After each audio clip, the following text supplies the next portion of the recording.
ukishikwa na polisi, ufungwe gerezani na uhukumiwa kufungwa milele. Na ukihukumiwa kufungwa milele, ukae hapo umekuwa mfungwa. Mtu aliyefungwa nimekwambia hawezi kusema chochote, hawezi kufanya chochote. Anafanya vile anavyoamrishwa afanye. Na anapofanya hiyo kazi, hawezi kwenda kwao. Anatamani mke wake, anatamani familia yake, lakini kwa sababu ni mfungwa, hawezi kwenda huko anakotaka.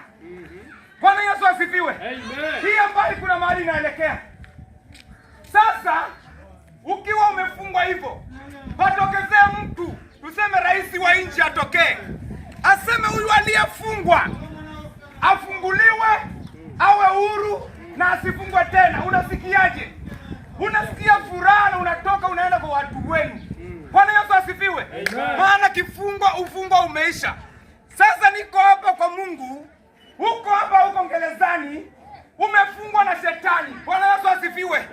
Unateswa na shetani, unadhulumiwa, anakufanyisha ile kazi ambayo hautaki kuifanya.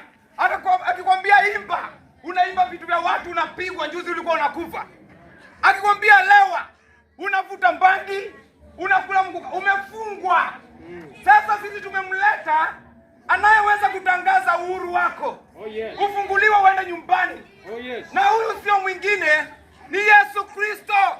Bwana Yesu asifiwe.